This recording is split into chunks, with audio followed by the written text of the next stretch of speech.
Entender é decifrar enigmas lendários e urbanos.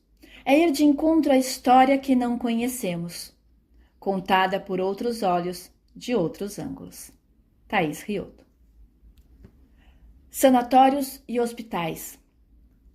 Esses lugares, no passado, eles foram criados para trabalhar e abrigar pessoas que tinham algumas questões de saúde, mas foram se tornando, ao longo dos anos e da história até atualmente, roteiros turísticos assombrados, ou roteiros turísticos peculiares, lugares fantasmas. Alguns desses locais, como sanatórios, manicômios, eles foram restaurados e atualizados.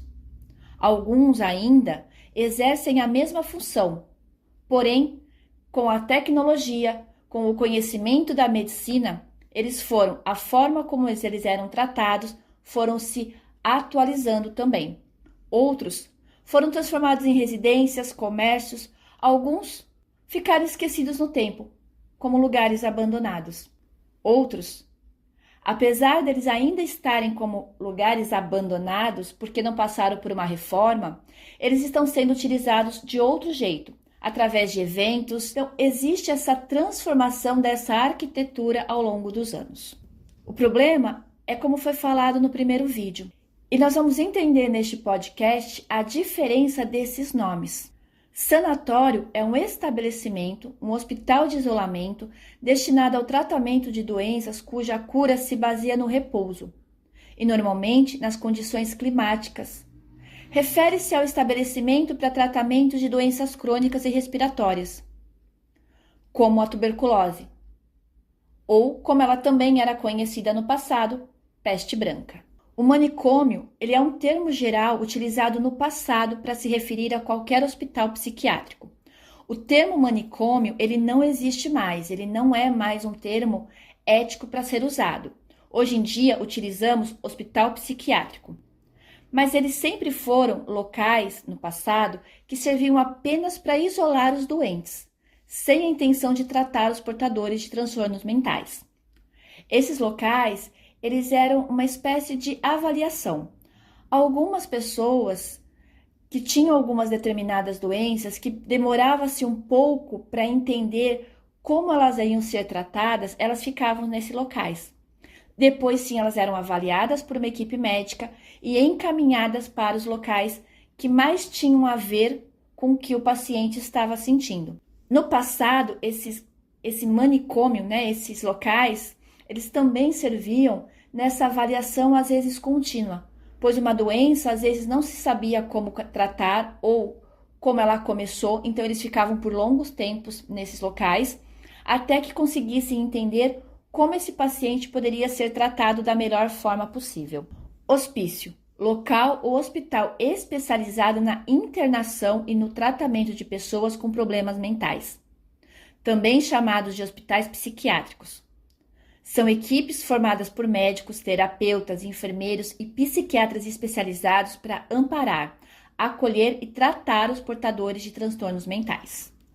O termo hospício, hoje em dia, ele também não é mais um termo ético de ser usado, até porque os hospitais psiquiátricos ainda existem na atualidade e esse é o termo correto. Lembre-se que quando vocês forem sempre falar de termos e nessas situações, comentem, principalmente o profissional de turismo, comentem com o cliente de vocês, com o público de vocês, sobre essa questão, que o termo existia, o nome existia no passado, mas que atualmente, de forma ética, ele não é mais utilizado. Utilizem, por favor, o termo hospitais psiquiátricos. Aqui vamos falar de um termo que no inglês ele tem um sentido e na tradução para o português a palavra causa grande confusão. Nós estamos falando de asylum. Asylum significa hospício. Porém, muitas das traduções para o português e o próprio Google Tradutor traz a palavra asilo. Contudo, é importante que vocês lembrem que esse asilo não é o asilo de local para idoso, instituição para idoso. Hoje em dia, esse termo asilo ele também não é mais correto, ele não é um termo mais utilizado. O nome correto para os asilos, que são instituições para idosos, se tem uma sigla, chama-se ILPI, Instituições de Longa Permanência para Idosos. Esse é o nome correto hoje em dia. Então, cuidado com essas palavras que vêm de outros idiomas quando vocês traduzem para o português ou de uma tradução para outra, porque às vezes o termo acaba causando confusão. É asilo. Também o Google Tradutor e alguns dicionários trazem a palavra asilo, mas asilo no sentido de questões médicas, mas o termo correto é hospício. Um local que hoje em dia nós não vemos mais, o termo também não é usado, mas existia no passado, é um local chamado pest house, que são, na tradução literal, e aí sim não existe nenhuma mudança, nenhuma confusão, são casas de pestes. Elas eram usadas principalmente na época da peste negra. Também eram conhecidas como casas de praga, que podiam ser casas ou galpões nos quais as pessoas ficavam isoladas da sociedade. Essas casas elas foram criadas principalmente para que as pessoas pudessem ser avaliadas dentro dessa doença que nessa época, onde a peste negra existiu, não se tinha conhecimento, não se tinha base da medicina do porquê que essa doença acontecia, qual era a origem dessa doença. Então, essas casas, elas vêm um pouco mais para frente do começo da peste negra, para que pudesse avaliar, porque antigamente o que acontecia? As pessoas que começavam a ter essa doença, as pessoas eram retiradas de suas casas no começo, se era idoso, se era criança, se era família, se estava solteiro, não tinha uma importância. E muitas das vezes, embora a história, num contexto geral, ela não conte, também não importava a classe social. Essas pessoas elas eram arrancadas de suas casas e levadas para locais isolados para morrer. Um desses locais que ficou conhecido na história como o lugar mais assombrado do mundo, e eu falo dela no meu blog Ghosts and Spells, e também vocês já ouviram sobre ela aqui no curso, que é a ilha de Poveglia. De novo, peço desculpas pela pronúncia, porque o termo é italiano, mas é uma ilha que fica na Itália, e essa ilha ela fez parte desse processo. Ou seja, as pessoas eram arrancadas de suas casas, fosse de dia, fosse de noite, fosse de tarde, com a roupa que estavam no corpo, enfiadas literalmente em barcos, levadas até a ilha e deixadas para morrer. Não importava se alguma delas não era peste negra, não importava se alguma delas se curou, porque ninguém nunca voltava a esses locais. E esse na Itália não é exclusivo, essa ilha não era exclusiva, existem outros locais no mundo. Mas ninguém se importava em voltar lá para saber se alguém se curou.